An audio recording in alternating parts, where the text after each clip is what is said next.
गुस्सा आ रहा है मौलवी खान साहब? नहीं आ रहा गुस्सा? गुस्सा ही नहीं आ रहा। कहां से आए आप? नहीं, ऐसे आदमी पे गुस्सा आ रहा है, मुझे तो खुदा की। अस्सलामु अलैकुम वरहमतुल्लाहि वबरकातुहू। बिस्मिल्लाहिर्रहमानिर्रहीम। नाज़रीन, आज हम जो आपको वीडियो दिखाने जा रहे हैं, ये वीडियो है मुफ्ती तारिक मसूद हाफिज़हुल्लाह ताला की। तो नाज़रीन, आखिर क्या वजह बनी कि जो उनको ये बयान देना पड़ा कि अब मैं ये यूट्यूब छोड़ रहा हूँ, मेरा कोई बयानात नहीं आएंगे। तो आइए नाज़रीन, वो मिलके हम उनका तबसरा सुनते हैं और बड़ी ही इल्मी गुफ्तगू है। तो नाज़रीन, वो हम गुफ्तगू सुनते हैं, तो फिर इंशाल्लाह इसी वाला से नाज़रीन हम भी गुफ्तगू करेंगे। तो आइए नाज़रीन मिलके वीडियो देखते हैं। मैं तो बयान कर रहा हूँ 14 साल की उम्र से, बल्कि 13 साल में शायद मेरा पहला बयान था तबलीग वालों में। तो 14 साल की उम्र तो मुझे प्रॉपर याद है, बाकायदा बयान कैसे करता था। कुरान लेके बैठता था, सामने कुछ अपने ही दोस्त अहबाब होते थे तो वो पढ़ाता था उनको।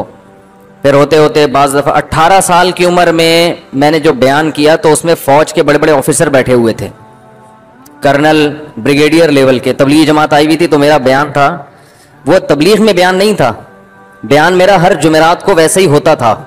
तो उसमें फ़ौज के ऑफिसर्स आए थे तो मुझे उससे उम्र याद रह गई। वो बयान बड़ा शानदार हुआ।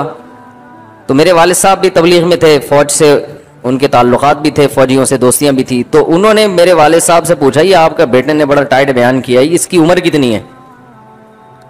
तो उन्होंने कहा इन्हीं से पूछ लो। मुझसे पूछा तो मुझे इस तरह से याद रह गई उम्र, वरना डेट कोई लिख थोड़ी। मैंने कहा 18 साल। फिर उन्हीं दिनों में मैं मस्जिद के मिंबर पे भी बयान करता था, तो लोग बैठते थे। फिर मैं यहां आया, अच्छा असर नजर नहीं आ रहा था किसी पे। 2-4 आदमियों ने दाढ़ी रख ली थी, 2-4 पाबंदी से तो आ रहे थे लेकिन कोई नजर नहीं आ रहा था कुछ। फिर जब मैं यहां आया तो यहां तो 10 साल पहले आया हूं, 2007 में। यहां बैठ के नीचे बयान करता था, 8-10 आदमी बैठे होते थे।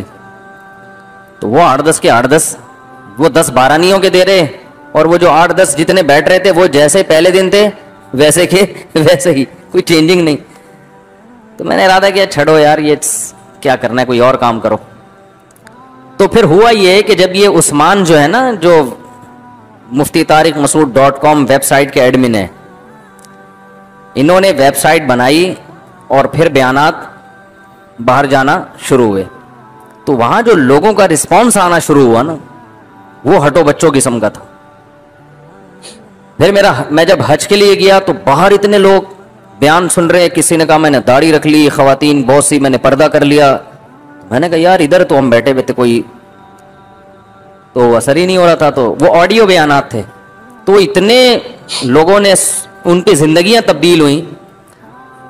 अच्छा, फिर हमारे ही जो कभी किसी भी किस्म की लिफ्ट कराने के लिए तैयार नहीं थे सही, उन्होंने बताया कि लोग हमें लिफ्ट कराते हैं जब हम बताते हैं कि हम मुफ्ती साहब के पड़ोस में रहते हैं। यानी वो मुझे लिफ्ट नहीं करा रहे, लेकिन लोग उनको लिफ्ट इसलिए करा रहे हैं। और दिलचस्प वाकया सुनाता हूं। मैं जहां किराए पे रहता था ना, अभी तो घर मैंने चेंज कर लिया, तो जो हमारे मालिक मकान था उनके बेटे ने कभी मुझे नहीं याद पड़ता सलाम भी किया हो कि जी मुफ्ती साहब अस्सलाम वालेकुम। बस किराया लिया, पतली गली से निकले। उसकी कहीं जॉब लग गई मलेशिया में। मलेशिया से उसका आना हुआ तो स्पेशल मुझसे मिलने के लिए आया घर के अंदर, के आपसे मुलाकात करनी। हालांकि वो ऊपर वाले पोर्शन में मालिक मकान, नीचे हम, इतना करीब कभी मुलाकात के लिए नहीं आया। तो स्पेशल मिलने के लिए आपसे मुलाकात। मैंने कहा जी बैठे हैं घर में, चाय है, खैरियत? कह रहे यार मैं मलेशिया गया, लोग मुझे बता रहे थे इनका बयान सुना करो ठीक है, मलेशिया गया तो वहां लोग कह रहे थे इनका बयान सुना करो। तो मैंने कहा ये तो हमारे किराएदार हैं भाई। तो कह रहे फिर मुझे ख्याल हुआ कि थोड़ा सा आपसे सलाम दुआ कर लेनी चाहिए। समझ रहे? असल में हर आदमी में हर चीज को समझने की सलाहियत नहीं होती। बाज़ आप जिस पे मेहनत कर रहे होते हो वो समझ ही नहीं रहा होता कि बंदा बोल क्या रहा है। तो जब आपकी बात फैलती है ना, तो बहुत, देखो मुझे ये मिसाल तो नहीं देनी चाहिए, मेरी क्या औकात। आप सल्लल्लाहु अलैहि वसल्लम ने मक्का में जब दावत दी तो पब्लिक की समझ में नहीं आ रहा था। मदीना वालों को दावत दी नहीं लेकिन समझ में आ गया। वो छुप छुप के आपके हाथ पे आके बैत होने लगे और कहने लगे आप हमारे यहां आ जाएं हिजरत करके, हालांकि उनको नबी सल्लल्लाहु अलैहि वसल्लम ने दावत दी नहीं। तो वही बात है ना, हदीस में आता है रुब्बा मुबल्लगिन औ आम इंसान में, जिसको बात पहुंचाई जा रही है बाज दफा उसमें इतनी सलाहियत नहीं होती, इसलिए नबी ने फरमाया बात आगे फैला दो, अगले में उससे ज्यादा सलाहियत, वो समझ जाता है कि ये मौलाना साहब कहना क्या चाह रहे हैं। मैं जब बयान करता लोग क्या शादी शादी लगा के रखी हुई है, क्या शादी शादी लगा के रखी हुई। अब जिनकी समझ में ये शादी का फलसफा आ गया ना, कह रहे हैं यार मौलाना साहब ने बात क्या की है, बहुत खानदानी, ये तो ऐसा, इसके ना करने के तो नुकसानात बहुत ज्यादा हैं, ये तो तबाही है अगर इसको प्रमोट नहीं करते। जिनकी समझ में आ गया, नहीं आया वो अब भी एतराज करते रहते हैं। तो भाई आप कभी हमारे पास आके बैठ के जो सुनाना है सुनाएं, फिर जब हमारी सुनेंगे तो आपको पता चलेगा मुफ्ती साहब जो मिंबर पे बैठ के शादियों की बातें करते हैं पूरे कॉन्फिडेंस के साथ, पूरी जिम्मेदारी के साथ, तजर्बों के बाद, मुशाहिदे के बाद, कुरान और हदीस की नुसूस सामने रखने के बाद, और इन दलाइल का जवाब किसी के बाप के पास नहीं है। समझ रहे हो? ऐसे नहीं कि मुंह धोया उठ के मिंबर पे बैठ के शादी शादी शुरू कर दी। दलाइल हैं दलाइल सही है ना। तो अब ये कि उसका क्लिप उठा के मुफ्ती साहब को भेज दो, फलाने का बयान उठा के मुफ्ती को ये मुफ्ती साहब का दिमाग सेट हो जाए, तो अल्लाह का शुक्र है अल्हम्दुलिल्लाह, बड़ी बातें नहीं करते, हमारा दिमाग अल्लाह का शुक्र है सेट है। समझते हो कि नहीं समझते? तो यहां बैठ के फेंकने के लिए नहीं बैठे। तो हमारे जो दलाइल हैं, जो भी मैं दावा कर रहा हूं ना, जितने दावे मैंने किए हैं कर रहा हूं, मैं नहीं कह रहा कि इंसान से गलती नहीं हो सकती, उन दावों के पीछे एक बहुत मजबूत दलील होती है, कमजोर नहीं होती, बहुत मजबूत। हाँ ये जरूर है कि हर दलील हर बयान में नहीं आती, क्योंकि हर दफा दावे के बाद पूरे पूरे दलाइल दो तो पूरा बयान एक ही टॉपिक पर होता चला जाएगा। तो ये जो मैं 4-4 शादियों पे चीख रहा हूं 2-2 3-3 शादियां करो, ये मजाक नहीं कर रहा। ये जो मैं बातें करता हूं ना 2-2 3-3, ये मजाक नहीं कर रहा। इससे जो तबाहियां फैल रही है ना निकाह ना करने से, वो तबाहियां अगर उलमा देख लें तो मैं समझता हूं डंडे ले लेके शादियां कराना शुरू कर दें, आप लोगों की डंडों से मार मार के कराएं। जितनी हमारे मुआशरे में जो तबाही फैल रही है ना, मैं नहीं कह रहा हर चीज के पीछे इस फलसफे का हाथ है, ना ना ना ना। अगर आप गौर करेंगे ना 80% मुआशरे में तबाही सिर्फ देर से निकाह और एक बीवी पर इक्तिफा का नतीजा है। 80% बहुत कुछ है। जिसकी 4-6 बेटियां हैं, बैंकों से सूद ले रहा है, वो हज नहीं कर रहा। आप उसको 100 दफा बोलो हज करो, बोले भाई मैं 4 प्लॉट बेच के हज करने जाऊंगा तो बेटियों की शादी तुम्हारा बाप करेगा। इसका किसी मुफ्ती के पास कोई जवाब बोलो भाई नहीं है, किसी के पास जवाब नहीं है। एक मौलाना साहब ने मसला बताया मुफ्ती साहब ने मिंबर पे कि अगर आपके पास प्लॉट है तो आप पे हज करना फर्ज है, बेटी की शादी पे बेटी को जहेज देना वाजिब। भाई जहेज तो कोई जरूरी चीज थोड़ी है, तो प्लॉट पे आपको हज करना फर्ज है। मसला भी किताबों में यही लिखा हुआ है। मैंने कहा हजरत जहेज देना यकीनन फर्ज नहीं है, गैर शरई रस्म है, लेकिन एक बाप को मालूम है कि मैं प्लॉट बेच के हज करने जाऊंगा, मेरी बेटी की पहले ही शादी नहीं हो रही, तो एक जो शादी की उम्मीद थी कि कमबख्त दामाद का मुंह बंद कर दिया जाए जहेज देके, वो ऑप्शन भी आपने क्या कर दिया, खत्म।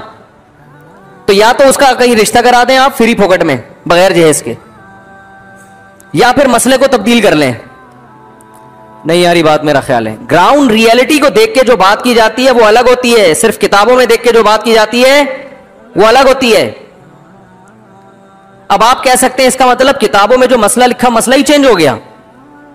यानी मसला तो किताबों में लिखा है कि किसी के बाद के पास इजाफी प्रॉपर्टी है, रहने के मकान की बात नहीं हो रही, अलग से एक प्लॉट रखा हुआ है और हज की दरख्वास्तें जाना शुरू हो गई, तो ऐसे आदमी पे हज करना फर्ज, इतने के प्लॉट हो कि हज हो सकता हो। मसला तो यही है, मसला चेंज नहीं होगा।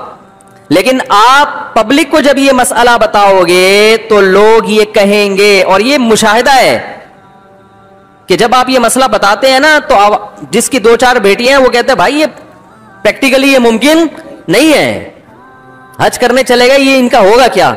अब उलमा उसका जवाब देते हैं अल्लाह पे तवक्कुल करो, अल्लाह बहुत बड़ा है।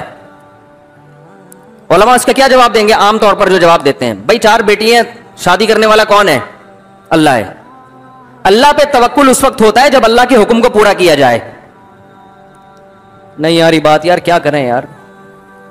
अल्लाह के सिस्टम को पूरा फॉलो करेंगे फिर अल्लाह पे तवक्कुल करेंगे। अल्लाह ने कहा इन 4 बेटियों की शादी ये जरूरी नहीं है कि किसी कंवारे से कराऊं मैं, दूसरी के लिए एग्री होगे तो हो जाएगी, वरना मेरी कोई जिम्मेदारी नहीं है। क्योंकि मैंने मर्द को ज्यादा निकाह की इजाजत इसलिए दी है कि मैं औरतें उसी हिसाब से पैदा करूंगा। अब अगर तुम एक एक करके बैठ गए हो तो ये तुम्हारी टेंशन है, ये मेरा कसूर नहीं है, फिर कोई गारंटी नहीं है, कोई नहीं होगी शादी, बैठे रहो, जिंदगियां सड़ा दो अपनी, बूढ़े हो जाओ, मर जाओ। क्या करें यार।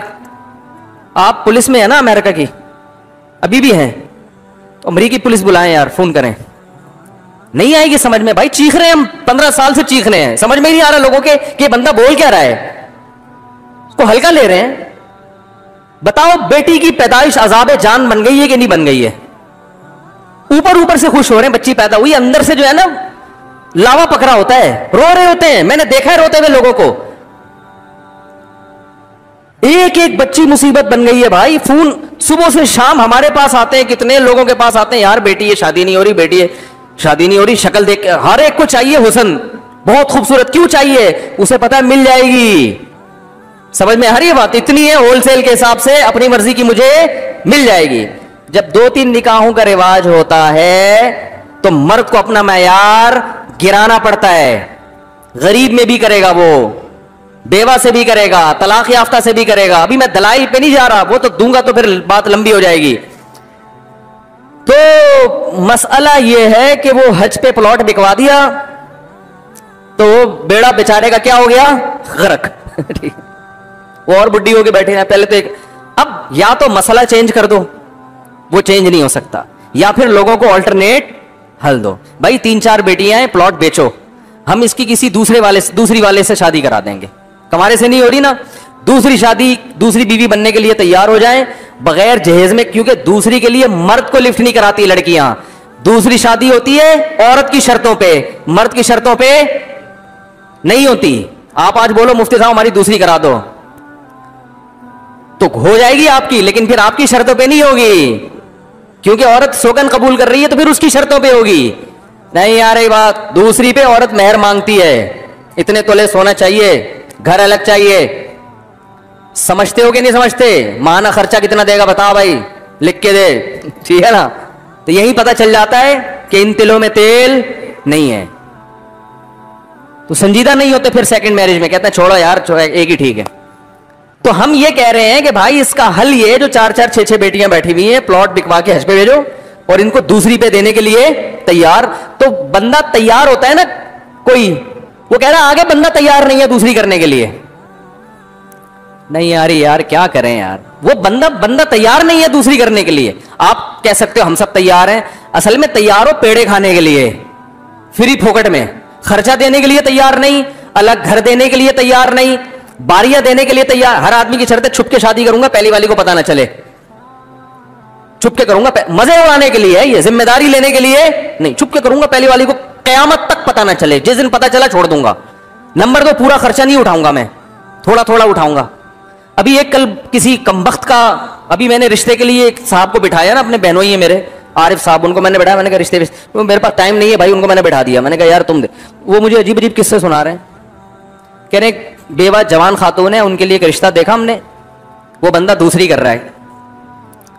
दूसरी पे वो कह रहा है बेगम साहबा से कि मिठाई का खर्चा आप उठाएंगे या हम उठाएंगे, मिठाई का खर्चा आपकी तरफ से होगा या।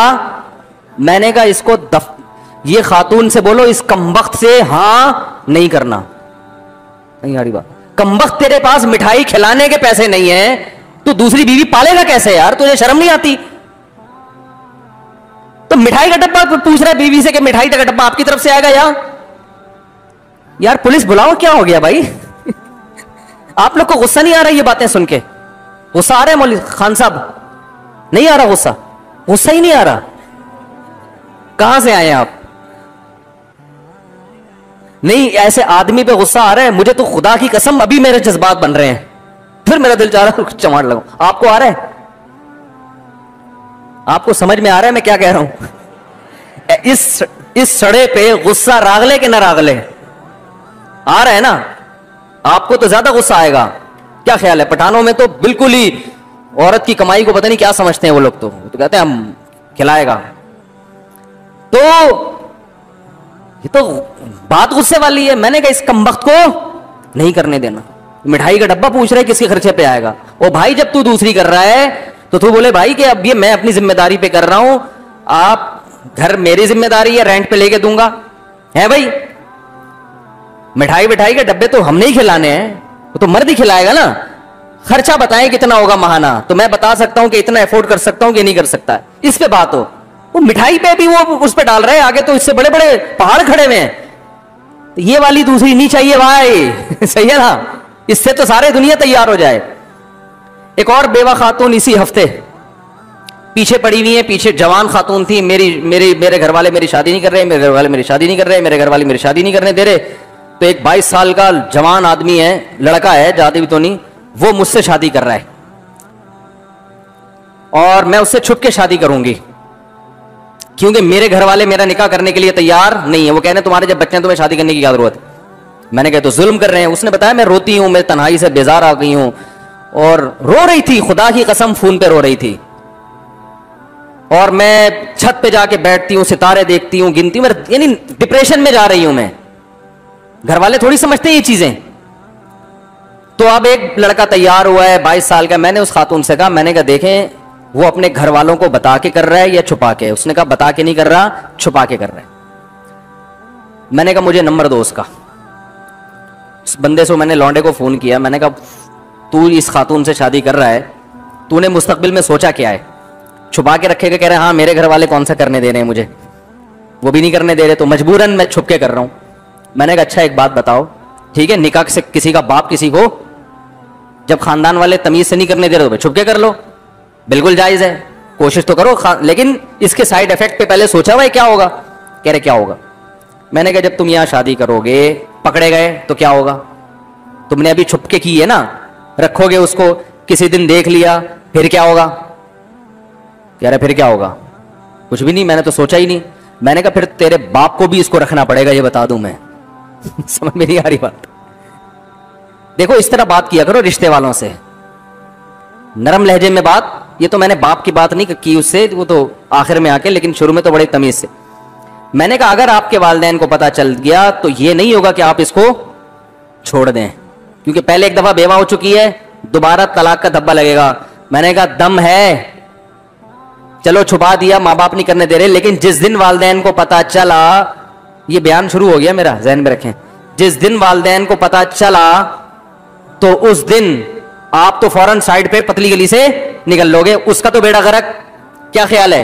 पहले एक दफा बेड़ा गर्क हो चुका है, दोबारा कह रहे ये तो मैंने सोचा ही नहीं। मैंने कहा नंबर 2 औलाद हो गई तो? मैंने कहा अगर हमल ठहर गया और बच्चा हो गया तो? मैंने कहा तुम उस बच्चे के बाप होगे, खर्चा उठाओगे, नादरा में लिखवाओगे कि ये मेरा बच्चा है, या बापलेस बच्चा रहेगा? कह रहे ये तो मैंने सोचा नहीं। मैंने कहा शर्म नहीं आती तुम्हें? एक लड़की को उल्लू बना रहे हो, बेवकूफ बना रहे हो, जज्बात से खेल। फिर मैं उस खातून को फोन किया, वो खातून बयान सुनेंगी, ये जो मैं बयान कर रहा हूं ना सुनती है पाबंदी से। उस खातून को मैंने फोन किया, ये ठीक बंदा बोलो भाई नहीं है, ये उल्लू बनाएगा, कुछ दिन आपको इस्तेमाल करके टिश्यू पेपर की तरह डस्टबिन में, अरे बोलो यार, फेंक देगा। लेकिन खवातीन पे ना आजकल इश्क और मोहब्बत के जुनून ऐसे सवार होते हैं कि इनको उल्लू बनाना दुनिया का सबसे आसान काम है। नहीं जी एक्चुअली वो बहुत अच्छा आदमी है, एक्चुअली मैंने तो उसको बहुत तरह से परख के देखा है, मैंने तो एक्चुअली मैंने कहा भाई एक्चुअली कुछ नहीं होता, उसके पास मेरे सवालात के जवाब नहीं है। नहीं देखें एक्चुअली वो तो इंसान है, ऐसा ऐसा। मैंने कहा कर लो, जाओ भाड़ में, हमें क्या, जब तुम्हें इंसान का बच्चा बनके एक बनाना चाह रहे हैं तुम्हारी, नहीं उन्होंने कर ली शादी। एक हफ्ते बाद फोन आया, वो तो उल्लू का पट्टा है, वो तो यूं है, वो तो फलाना है, वो तो डिमकाना है, गालियां दे रही हैं, और मैं जा रही हूं उसके घर में, लड़ूंगी, मैं ये करूंगी, मैं वो करूंगी। तो ये हो रहा है दूसरी, क्योंकि तमीज का आदमी, जब शरीफ लोग, इज्जतदार लोग हिम्मत नहीं करेंगे तो ये लौंडे लपाड़े क्या होंगे? सही है ना, ये लौंडे लपाड़े ही आएंगे इस फील्ड में आगे। तो अब मुझे एक बात बताओ, किसी आलिम के पास, किसी मुफ्ती के पास इस जैसी लाखों बेवा औरतों का कोई हल है? जो ये कहते हैं नहीं एक्चुअली दूसरी में तो बड़े मसाइल हैं, बड़े खर्चे और बड़ी नहीं इस जमाने में नहीं करनी चाहिए, इसका मतलब इन औरतों का बेड़ा गर्क कर रहे हैं। और ऐसी बहुत सी कंवारियां भी हैं।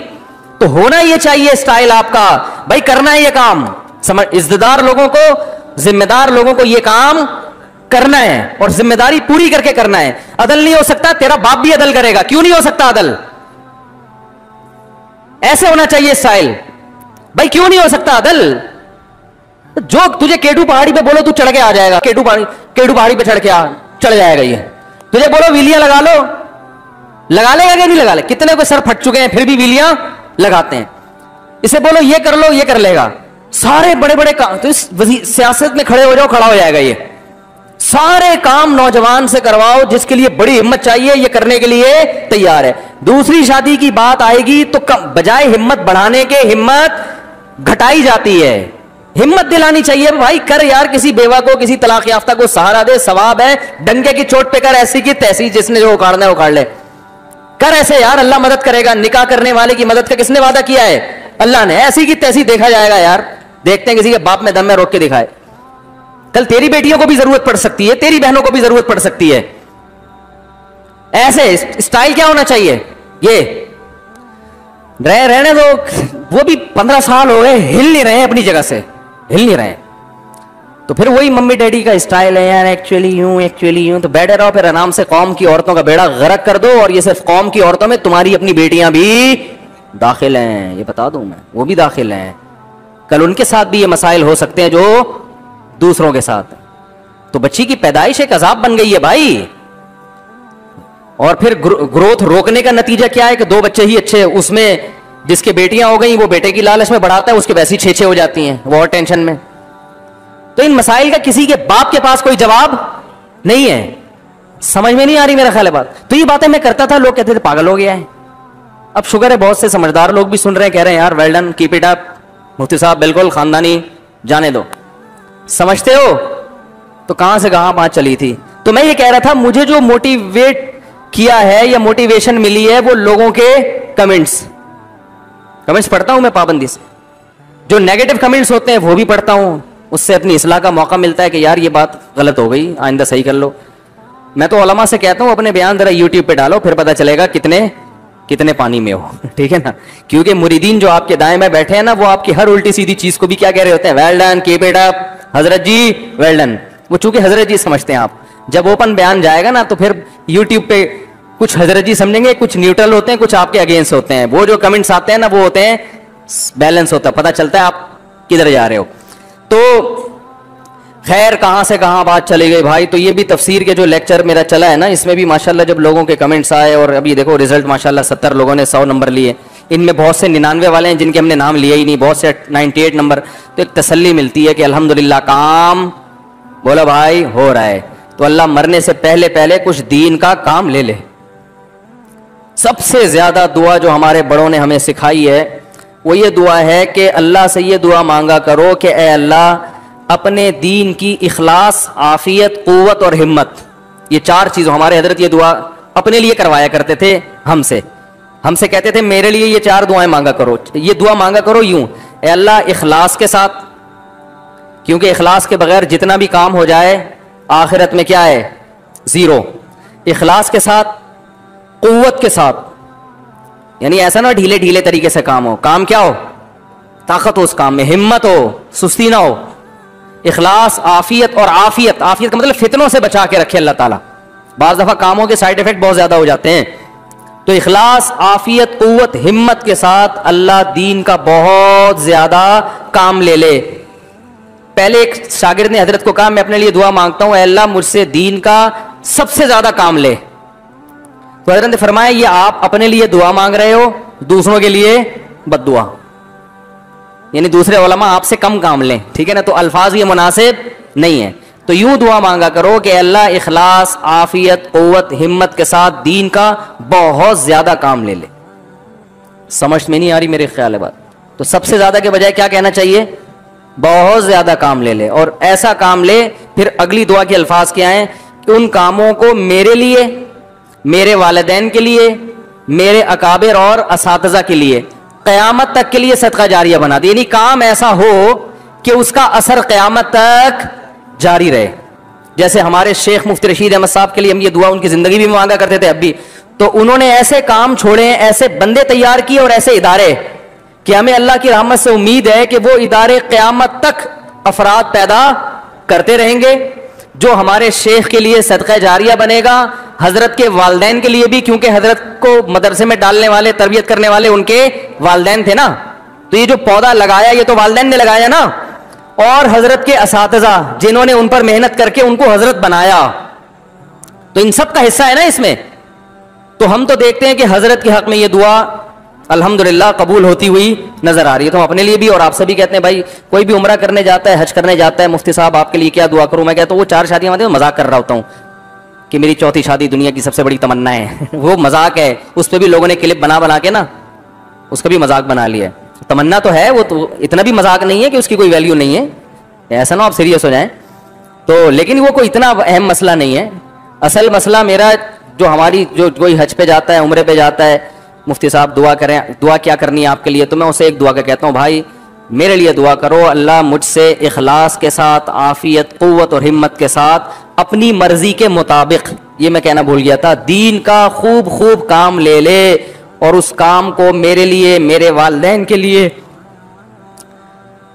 और मेरे जो मशाइख और असातिज़ा हैं उनके लिए अल्लाह क़यामत तक के लिए उसे सदका जारी। ये अगर दुआ कबूल हो गई तो ऑटो बच्चों हो गया काम।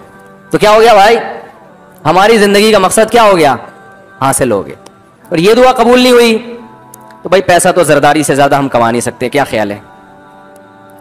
हुकूमत जरदारी से बेहतर हमारी 5 साल ऐसे सदर बने हजरत कि कोई खतरा नहीं था, वरना जो भी बना है दूसरे ने टांगे खींचने की कोशिश की। 5 साल पाकिस्तान के पहले कामयाब सदर और शायद आखिरी भी हों।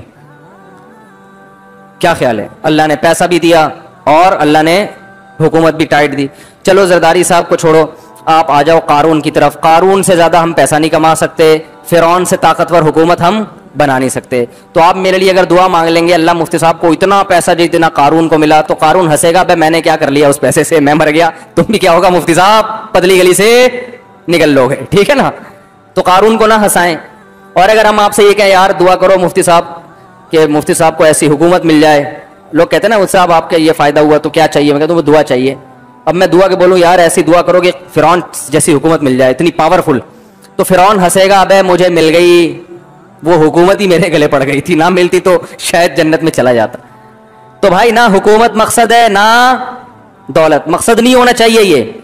ये मैं इसलिए बता रहा हूं, आप ये जज्बा पैदा करें अपने अंदर, अपने लिए भी दुआ मांगा करें और अपनी औलादों को भी इस रास्ते पे डालें। बेटा दीन का काम, अगर तुमसे अल्लाह ने दीन का काम ले लिया तो कामयाब हो, नहीं लिया तो भाड़ में जाइए, दौलत भाड़ में जाइए। थोड़ा सा आज स्टाइल हमारा चेंज है, वो उस आदमी पे गुस्सा आ गया ना, मिठाई के डब्बे के पैसे मांग रहा था, उसकी वजह से अब मेरा पूरा स्टाइल ही चेंज हो गया है। ओ भाई उसका रिश्ता तो नहीं कराया मिठाई के डब्बे वाला, वो बैठे हुए आरिफ साहब, उनको रिश्तों का काम दिया हुआ है, फरिश्ते जैसे हैं ये, रिश्तों का काम इनको इसीलिए दिया हुआ। ये मेरे बचपन के दोस्त हैं, लंगोटी यार, और मेरे बहनोई भी हैं, और हमारे यानी 8वीं क्लास से हम एक ही डेस्क पे बैठे बैठे पढ़ते पढ़ते कॉलेज, और फिर वो बहुत, तो इन्होंने बताया, वो कह रहे हैं मिठाई का डब्बा, वो कह रहे तुम दोगी या मैं दूंगा, वो खातून से कह रहा था। मैंने कहा ये रिश्ता खत्म करवा भाई, मैं तुझे छोड़ूंगा नहीं अगर तूने ये शादी करवा दी। वो मरे बेचारी, वो टेंशन में आ जाएगी औरत बाद में, फिर हर दफा पूछेगा बेगम नाश्ते के लिए 2 अंडे ले आऊं, इस दफा 2 अंडे मैं लेकर आऊं या आपने मंगवाने, फिर वो हर दफा यही होगा मुसीबत। जब जिम्मेदारी नहीं उठा रहा तो भाई तू किस खेत, तू करने क्या रहे थे? तो हाँ, तो देखो ये दुआ मांगा करो अल्लाह ताला से, ए अल्लाह दीन का काम। देखो जो चीज सबसे कीमती होती है ना, वो सबसे महबूब को वो चीज दी जाती है ना। अरे आप अगर गिफ्ट देना चाहते हो तो सबसे कीमती गिफ्ट अपने सबसे महबूब दोस्त को दोगे। तो ये जो दुनिया जब अल्लाह ने बनाई और इंसानों को भेजना शुरू किया, आदम अलैहिस्सलाम से लेकर क़यामत तक आखिरी जो इंसान आएगा, किसी को अल्लाह ने हुस्न और जमाल दिया, किसी को अल्लाह ने सेहत दी। कौम आद और कौम समूद को सेहतें बड़ी, खजूर के तनों जैसे तो उनके कद हुआ करते थे। किसी को अल्लाह ने बेतहाशा दौलत दे दी। लेकिन अल्लाह के जो सबसे महबूब लोग होते हैं वो पैगंबर होते हैं। पैगंबरों को अल्लाह ने कहा आपको मैं अपना पैगाम लोगों तक पहुंचाने के लिए सेलेक्ट कर रहा हूं। आपकी बेसिक जिम्मेदारी क्या है? क्या आप मेरा पैगाम लोगों तक, बोलो ना भाई, पहुंचाएंगे? और उसमें आप जो पैगाम पहुंचाएंगे उसमें पैगाम पहुंचाना भी आपकी जिम्मेदारी, उस पैगाम पहुंचा के उस पर मोटिवेट करना कि उस पैगाम को कबूल करने के लिए लोग तैयार हो अमलन, यह भी किसकी जिम्मेदारी? बोलो ना, आपकी। यानी उनको तभी नबी सल्लल्लाहु अलैहि वसल्लम ने फजाइल भी बताया ना हमें अमाल के, यतीम की कफालत का ये सवाब, पैगाम पहुंचाया, यतीम की कफालत पे अल्लाह खुश होता है। मोटिवेट किया मुख्तलिफ तरीकों से, खुद यतीम को पाला आप सल्लल्लाहु अलैहि वसल्लम ने, बेवा औरत से निकाह करके यतीम बच्चे पाले। ये क्या कर रहे हैं? मोटिवेट कर रहे हैं और वईदें सुना रहे हैं कि ये अजाब है और ये सवाब है। तो यानी अमल पे उभारना भी पैगंबर की जिम्मेदारी। और तीसरी जिम्मेदारी कानून बताना कि ये हलाल है और ये हराम। तो उलमा की तीन ही जिम्मेदारियां होती हैं। अल्लाह का कानून, बेसिक तो दो बनती हैं, अल्लाह का कानून बताना कि ये हलाल है ये हराम, और उस कानून पे क्या करना? मोटिवेट करना। उस मोटिवेशन में जो एतराज़ात हैं अहले बातिल के, उनके जवाबात भी आ गए, जो इस्लाम पर एतराज़ात होते हैं, मसाइल पर एतराज़, वो सब चीज़ें। तो देखो जिसको ये सिफत हासिल हो गई ना, तो ये इससे बड़ी खुदा की कसम कामयाबी कोई नहीं है, क्योंकि ये काम अल्लाह पैगंबरों से लेता है, पैगंबरों से। समझते हो कि नहीं समझते? तो अब क्या है कि पैगंबरों से अल्लाह को मोहब्बत सबसे ज्यादा, लिहाजा पैगंबरों में कदर मुश्तरक क्या है कि अल्लाह का पैगाम पहुंचाएंगे भी और उस पर लोगों को खड़ा करने की कोशिश भी करेंगे। सिर्फ पहुंचाएंगे नहीं, पहुंचाना होता ना तो ऐसे पढ़ के चले जाते, भाई ये भी है ये भी है, कानून की किताब है, ये पढ़ लेना खुद ही जाके। तो मोटिवेट करना भी। अब पैसा, ये अल्लाह की नजर में इसकी वैल्यू नहीं है, ये कभी दिया भी जाएगा कभी नहीं भी। नबी सल्लल्लाहु अलैहि वसल्लम को नहीं दिया, 40 दिन घर में चूल्हा जलता ही नहीं है। सुलेमान अलैहिस्सलाम को बेतहाशा दे दिया, इतना दे दिया कि अल्लाह ने ऐलान कर दिया कि सुलेमान को जितनी दौलत मिली और हुकूमत मिली, क़यामत तक किसी को ना इतनी दौलत मिलेगी ना ऐसी हुकूमत। दोनों अल्लाह के पैगंबर हैं, एक को गुर्बत में रखा जा रहा है और एक को दौलत में। तो इसमें अल्लाह ने बता दिया कि मेरी नजर में दौलत और हुकूमत ये सेकेंडरी है, ये सानवी चीज है, असल चीज है मकसद को फोकस करना। आप सल्लल्लाहु अलैहि वसल्लम ने गुर्बत में अपने मकसद को पूरा किया, दावत का काम, और सुलेमान अलैहिस्सलाम ने दौलत के होते हुए अपने मकसद को पूरा किया। उनके बारे में भी अल्लाह ने फरमाया निअमल अब्द, क्या खूब बंदा था सुलेमान, हालांकि बादशाहत भी थी और ऐसा जाहो जलाल, लिबास शाहाना, ताज शाहाना, तखत ऐसा शाही था ना सुलेमान अलैहिस्सलाम का कि हम और आप होते और सुलेमान अलैहिस्सलाम का तखत देखते तो हम बोलते कि ये, जैसे आज कुछ अच्छी गाड़ी में लोग उलमा को देखे ना तो कहते हैं फजूल खर्ची है, तो मैं कहता हूँ ये सुलेमान अलैहिस्सलाम को तखत पे देख लेते तो क्या कहते हैं, क्योंकि उस पर तो हीरे जवाहरात जड़े हुए थे। मलका सबा आई हैरान हो रही है, ऐसा तखत तो इतनी तरक्की के बावजूद हम भी नहीं बना सके, तो आप तो कहते हो फजूल खर्ची है। सुलेमान अलैहिस्सलाम कहते हैं गरीब आदमी इस वक्त ऐसी ही बात करता है। सुलेमान अलैहिस्सलाम कहते हैं ये तुम नहीं कह रहे, ये कौन कह रहा है, तुम्हारी गुर्बत। ठीक है ना, पैसे नहीं है तो फिर ऐसी बातें ही अच्छी लगती हैं, अब पैसा है तो भाई हीरे जवाहरात भी होंगे, क्या ख्याल है भाई? तो भाई जिस आलिम के पास पैसा है वो लैंड क्रूजर में घूमे, आपको क्या तकलीफ है? नहीं है तो रक्षे में जाए, चिंची में जाए, तो भी कोई एतराज नहीं है। हमारे नबी सल्लल्लाहु अलैहि वसल्लम ने गधे पे सवारी फरमाई है, सुलेमान अलैहिस्सलाम हवाओं पे आलीशान तख्त पे, तो ना वो अमल बुरा ना ये अमल बुरा। उनके पास पैसा था, उन्होंने आलीशान तख्तों पे सफर किया। हमारे नबी को अल्लाह ने खुद, आपने गुर्बत मांगी, मुझे नहीं पैसा चाहिए, मुझे गुर्बत चाहिए, तो अल्लाह ने कहा ठीक है आपको। तो अल्लाह की नजर में इसकी वैल्यू ना गुर्बत की ना दौलत की वैल्यू नहीं है। ये तो सब उनसे भी छिन गई सुलेमान अलैहिस्सलाम से, क्या ख्याल है भाई? और हमारे नबी उसी गुर्बत में दुनिया से चले गए। जी नाज़रीन, आपने ये वीडियो मुलाज़ा फरमाई मुफ्ती तारिक मसूद हाफिज़हुल्लाह ताला की, बड़ी ही इल्मी आपने गुफ्तगू सुनी। तो नाज़रीन बात ये रह गई कि आखिर वजह क्या बनी। तो नाज़रीन देखा जाए कि इस मुआशरे के अंदर सब से ज़्यादा अगर बुरा भला कहा जाता है तो वो आप देखेंगे मुफ्तियान इकराम को या मौलवी हज़रात को। तो नाज़रीन देखें, ठीक है कुछ लोगों फिर कहते हैं कि ये मौलवी ने ये काम किया। तो नाज़रीन देखा जाए तो हर मौलवी एक जैसा नहीं होता। तो बाकी नाज़रीन ये दुआ किया करे अल्लाह पाक उलमाए हक्का की अल्लाह पाक की हिफाजत फरमाए। और वैसे तो अगर देखा जाए नबी पाक सल्लल्लाहु अलैहि वसल्लम ने फरमाया अल उलमाउ वरासतुल अंबिया, उलमा अंबिया के वारिस है। तो नाज़रीन जो उलमा अंबिया के वारिस है, जो कुरान हदीस के मुताबिक यानी नबी पाक सल्लल्लाहु अलैहि वसल्लम की शरीयत के मुताबिक काम कर रहे हैं, तो आप नाज़रीन उनके बारे में तो ऐसे जुमले नहीं कहने चाहिए बल्कि दुआ ही करनी चाहिए। तो नाज़रीन यहाँ पे मैं एक दुआ करता चलूँ, अल्लाह पाक तमाम उम्मत मुसलमान को नबी पाक सल्लल्लाहु अलैहि वसल्लम की शरीयत पर चलने की तौफीक दे। और ये भी दुआ करता चलूँ अल्लाह पाक हमें 5 वक्त का पक्का और सच्चा नमाजी बनाए। और जितने भी बे औलाद जोड़े हैं अल्लाह पाक सबको नेक नूरीना से तंदुरुस्ती वाली, ईमान वाली, लंबी ज़िंदगी वाली औलाद अता फरमा दे। जज़ाकुमुल्लाहु खैरा। अस्सलामु अलैकुम व रहमतुल्लाहि व बरकातुहू।